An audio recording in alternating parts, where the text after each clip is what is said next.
Welcome to battle number 3 of week number 8 of the FNF Seafoam Isles Draft League. I'm your host Ryan Huggs, and I'll be commentating this live match between Teal Platypus of the Aero Tuffs versus Sir Roland of the Shoreside Blue Caps. Before we go ahead and continue, let's review the Mega and Z Pokemon making appearance today.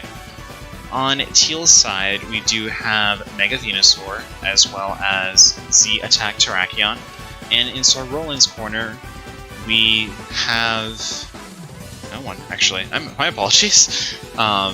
Looks like Sir Roland has forgone the use of Z and Mega Pokemon this match.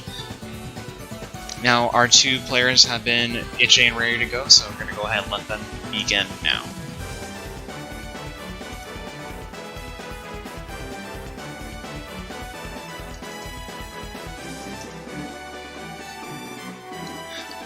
My apologies for the setup. I kind of got in the middle. I was just in the middle of a call. It was a spam call, and anyway. Very excited to go ahead and begin.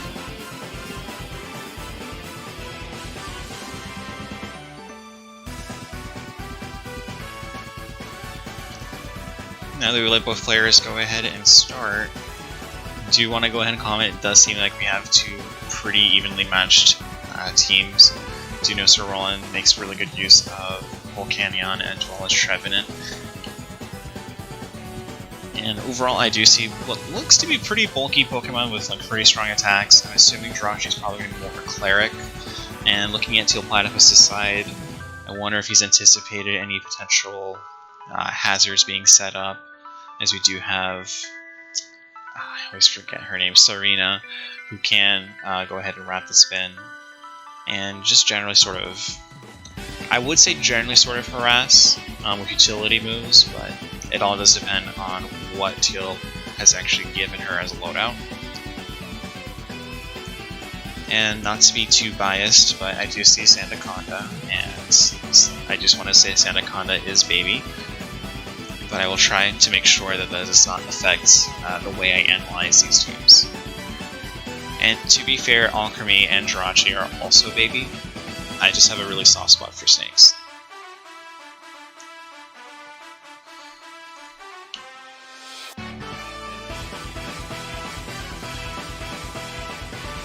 And it looks like the battle has begun. Lady Venus, the Venusaur, leads, and the opponent has sent out Hax, the Jirachi.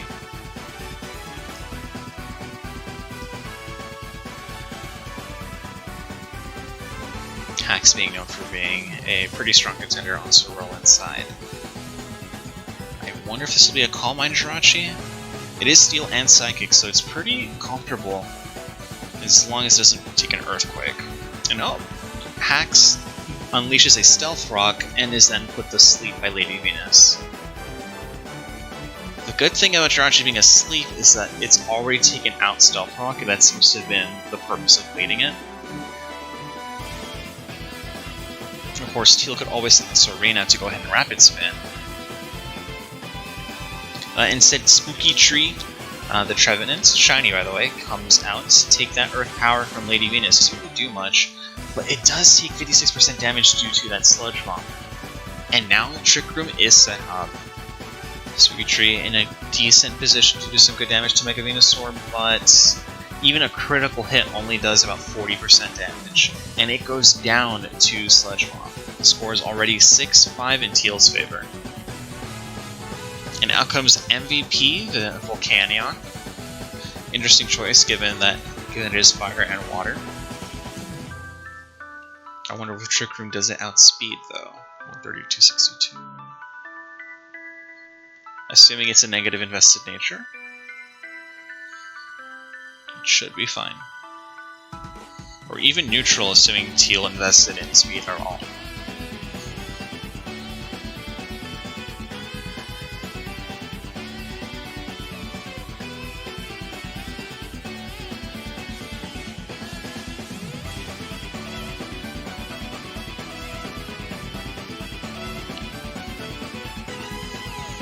And do want to make a comment. Oh, and Earth Power goes through against Lady Venus, who then responds with a Synthesis to bring her all the way back to 83%. was going to say that just because somebody does not choose to bring Megas or Z Pokemon doesn't necessarily put them at a power disadvantage. It just means that those 3 Pokemon aren't showing up. And indeed, out comes Flamethrower. It is super effective, but Lady Venus sort of shrugs it off with the Synthesis. A Fire Blast would be a little bit more useful, but Volcannon's in a little bit of a pickle. And indeed, out comes Hacks to take that super effective Earth Power. Maybe not the best move to come in on.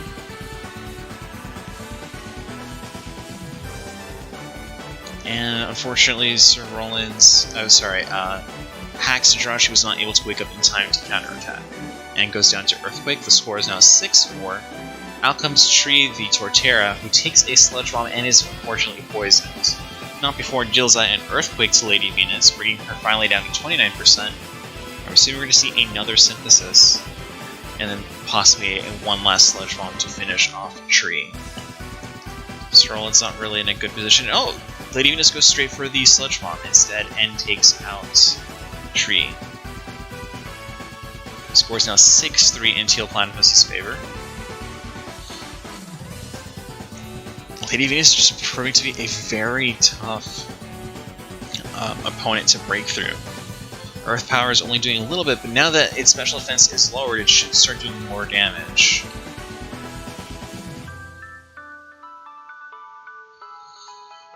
I'm assuming Earth Power or Flamethrower is striking it. Okay. Instead, out comes Vorb. I was about to say Voltorb. Vorb the Electrode. Takes an Earth Power. If that was it takes a Flamethrower. If that was an Earth Power, that should have definitely one-shotted, especially after Stealth Rock damage. Another Pokemon of choice could also be Espeon, especially for Light Screen.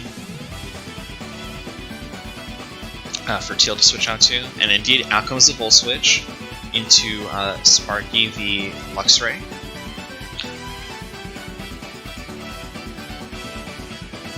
Keep in mind, while the battle's happening live, they cannot hear me. We are not. We're not streaming, thankfully. Hence why I said that.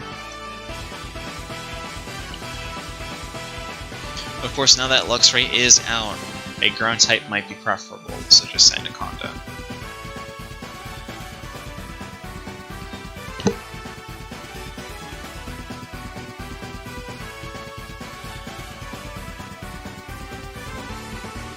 And indeed, snakes are not bad. This Anaconda comes out. And yes, I absolutely agree with that statement. Again, it's very hard not to be biased here. I was literally just talking about the merits of Sandaconda to my roommate barely a few minutes before this match started. I feel like it was meant to be. Anyway, this seems to be a Guts Sparky, as it was immediately burned. And out comes Whipped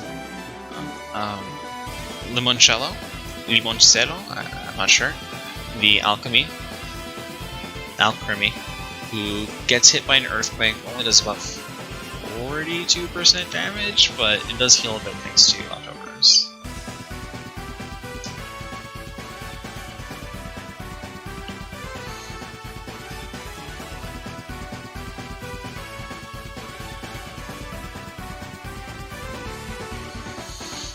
Being a fairy type, I don't really see Limoncello doing much damage to Snake's ground pad.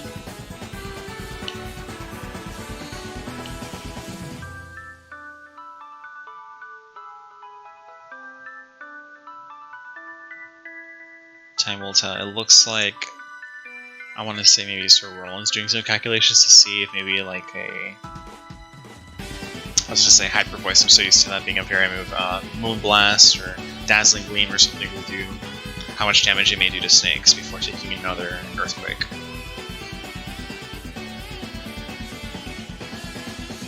It's also safe to bet that Sandaconda is probably speed invested.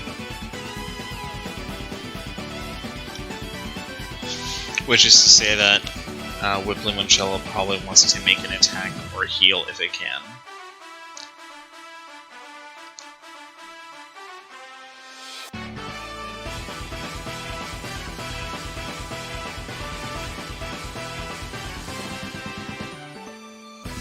That's a funny thing also with Stealth Rock with Gen 8, of course. The heavy duty boots sort of make you immune. Not even sort of did actually make you immune to hazards. Anyway, looks like we trade Psyshock and Earthquake.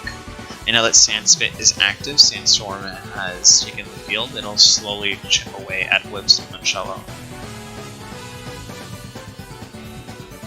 I did not mean to make a pun right there.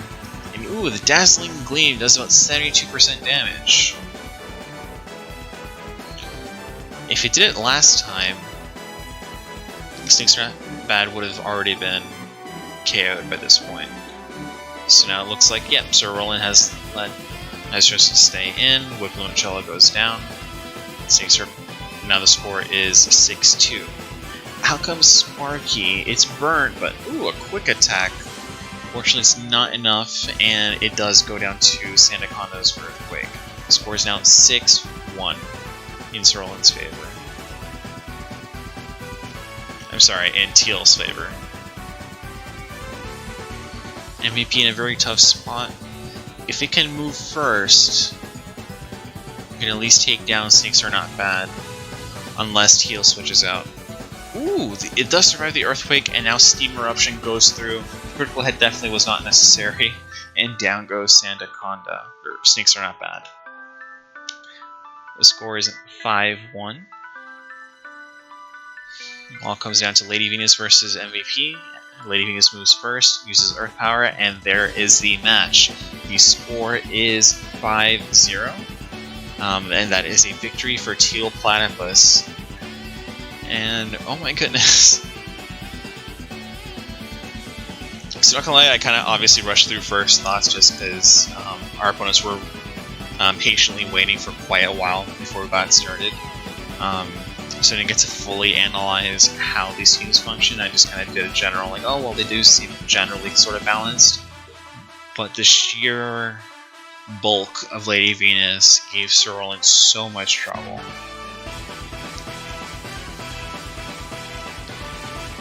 And just the variety of moves it had, like its bulk plus its coverage, just ensured that Lady Venus just kind of stacked up those bodies, essentially. It makes me wonder if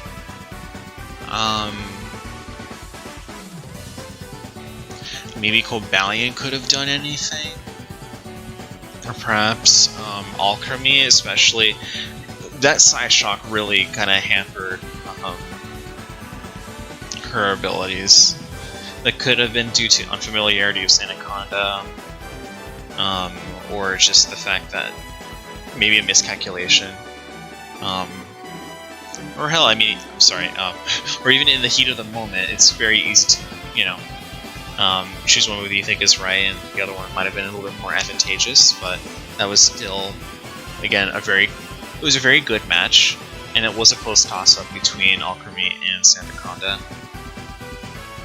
And even Teal mentions it in the chat, that he's gotten scared of Alchemy at the end just because he's used to fairy types sort of sweeping. And it makes you wonder that, again, if Alchemy was brought out earlier, potentially, how much damage it could do, but again, given Lady Venus' poison typing, that wouldn't have been too good of a switch in. I think Trick Room was the way to go here, with Trevenant. If there was like another Trick Room setter, potentially, I don't think Jirachi can learn Trick Room. But if there was just one other Trick Room setter that could have really helped Sir Roland stay in for the late game, as pretty much all of Teal's Pokemon outspeed. Like Espeon, even seemingly Lady Venus, Electrode, just a lot of fast, heavy hitters here. Even so, GG. Very good match, and please stay tuned in for more Week 8 battles of the FNF Seafoam Owls Draft League. I'm very excited to see how these players move forward into Week 9, as well as our future combatants. Stay tuned. Bye-bye.